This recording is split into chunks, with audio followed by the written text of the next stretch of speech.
So one of the most grueling things you have to do in the lead up to your exams is learn your work.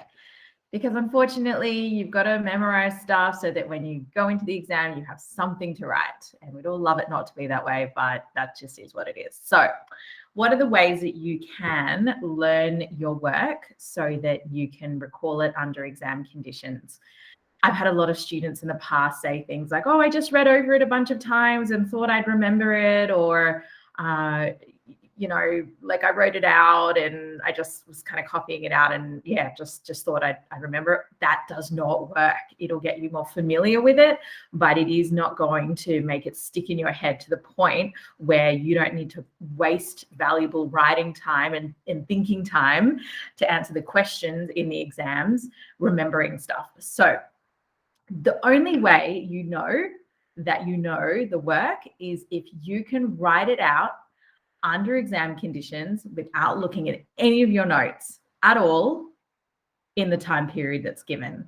So another little trap is that you'll be like, okay, yeah, I know it pretty well. And you'll start your writing and then all of a sudden you'll get to a point where you forgot something. And then you'll just go, I'll just have a quick peek and then I'll keep going, right? That is not something that you should be doing in the last week or two before your HSC or any exam, because that's what translates into kind of like a block. So if you've ever been in an exam and you've just forgotten something and then you froze up and it does get quite stressful because, you can't remember the next thing. And then that kind of adds to the anxiety and it's already quite a stressful situation.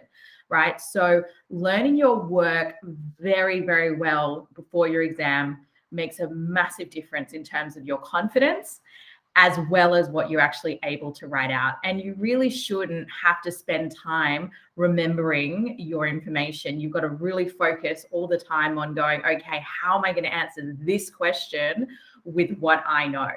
That is so important. Because if you don't really spend that time breaking down the question, you just spend all the time writing your stuff out and remembering it, you're just not going to get a very high mark. You're not going to get the mark that you're capable of. So in terms of actual techniques of learning your stuff, I'm pretty old school with that. I always just did a look, cover, write, check approach. So what I would do is I would break my content. So let's say, I had an essay that I wanted to learn, or you shouldn't learn a whole essay obviously, but like paragraphs, you've got like paragraphs that you're going to be talking about and you kind of the structure, like you've got a particular structure that you're working with. So what you should be doing is you should be learning, I always turned it into dot points.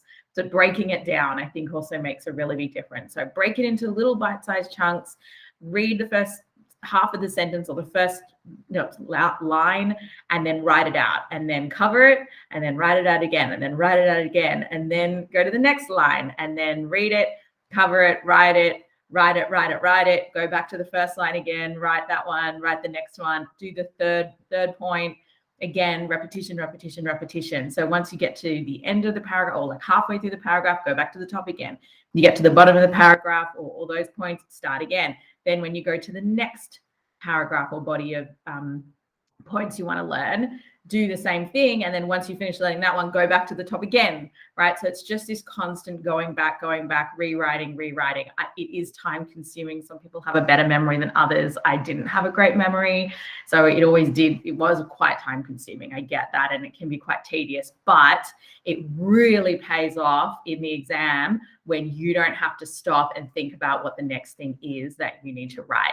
And then once you know your stuff, and like I said, you don't want to peak after some point, like you need to draw a line in the sand, like, okay, right, that's it. The last 2 weeks before this particular exam, I'm not going to look at any of my notes. I'm just going to do exam papers and I'm going to keep going regardless of whether I forgot something. That's so important. You have to practice pushing on if you forget something, because you may well do. But if you then in your practice, you always just kind of look back at your notes, that's not what you're going to have in an exam. So what I always did was I would put a little asterisk in my practice if I forgot something. So I'm like, oh, I know that thing, I just can't think of it. Okay, asterisk, keep going. And then at the end, then you can come back and learn the bit that you didn't know.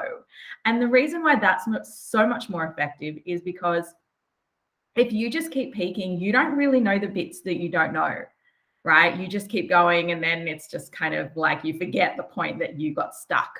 But if you put an asterisk where you got stuck and then you really go back and learn that part thoroughly again, you're not going to get stuck in that same place again.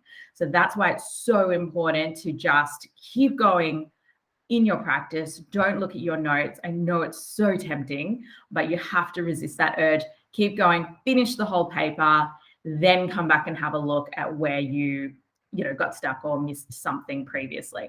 Okay, so hopefully that gives you an idea. There's lots of look. I gave you the technique of the look, cover, write, check. I've had so many students have so many different ways of doing it. Drama students have their way of dramatizing parts of it to make it more interesting. If you do music, you might turn into something there. You could use acronyms, like you can Google memorization techniques. There'd be like a million of them, right? But it doesn't matter how you get there.